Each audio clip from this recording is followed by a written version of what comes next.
Look like they don't maybe belong in a regular forest floor. The reason I like foraging is like when you're in the city, everything's symmetrical and framed. Everything's on plate for you visually.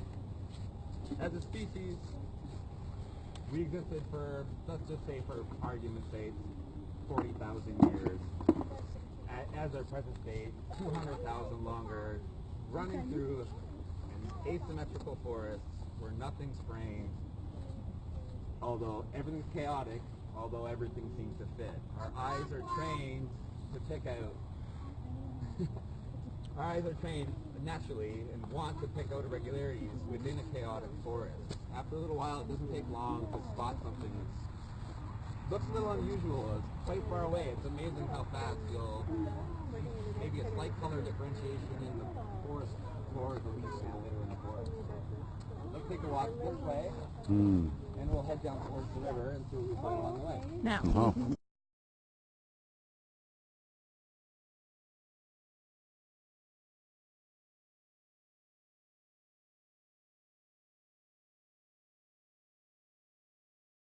From, right? He might have a good idea what family this is. Is this Tricholoma possibly? Or? No, Tricholoma would be white spores.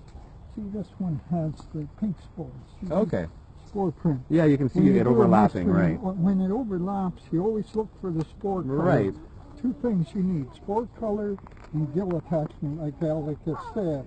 And these are three. Conveniently, it did drop brown spores on that too, and it's really important to see that. You'll see a lot of mushrooms clustering. A lot of people will take spore prints and go home, but if you look at the mushrooms or the plants and leaves around, you'll actually see the spores dropped and what color they are, which does help you in the right direction for scents and other identification. And what I said to Bob earlier is there's actually chemicals where people use ammonia or potassium to drop it on, and you'll see a different color display for different species. So. Yeah, it's a reaction, a color reaction. Lichens do the same thing. This is Plutus sabinus, the deer mushroom. That's the deer mushroom. Yeah. Wawaskashi. All right. Yeah. It's almost like Yeah. how do you say that? Sorry? Plutus sabinus. Plutus sabinus. Plutus, P-L-U-T-E-U-S, cervinus, C-E-R-V-I-N. So that's deer. Deer, Wawaskashi. So if you look over here on this little sulis, this is a bolete mushroom. So in the order of bolete, it's actually a sulis was this different. It has, you can see there's little remnants of a ring that was around it, as it once, when it was younger in its stage, it had a ring covering the pores before the pores opened. You can see, unlike other mushrooms, this doesn't have gills. This has tiny little holes here, which project its spores from. Sticky top, which is usually a good identification key for sulis. It's probably Sulis granulatus. It's hard to tell from the size of this with the ring here. Yeah. Hospitus, probably. Okay. Yeah, I would think. And again, some people do have a slight reaction while touching the slime on the cap of this. People who eat this mushroom, I've never ingested it. It's they'll call it the chicken fat mushroom.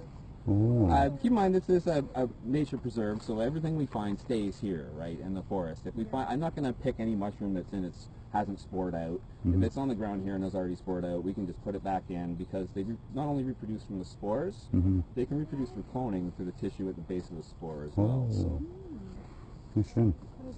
Chicken fat, eh? Yeah, chicken fat. Bakakwe bimerde. Hispanic people certainly like to pickle that mushroom quite often. That's a nice book. It's well used, well loved. Yeah, I've used it a bit. Yeah, Sulis americanus is the chicken fat, and there's a group that's very similar, right? Yeah, we notice a lot of variations now, especially with DNA testing. Books become a great point of reference, but it becomes increasingly frustrating because DNA now, everything's getting pushed into subgroups. For instance, chanterelles used to be just called Chanterelle sabarius would be the edible golden chanterelle, but now they think there's up to many as 50 species in North America. They found 2 that were endemic to Newfoundland recently, and 3 more that were endemic to Wisconsin, which are probably species we find around here. Wow. We'll talk more about microbial species in a little bit when we find one. Okay, now, Humbe.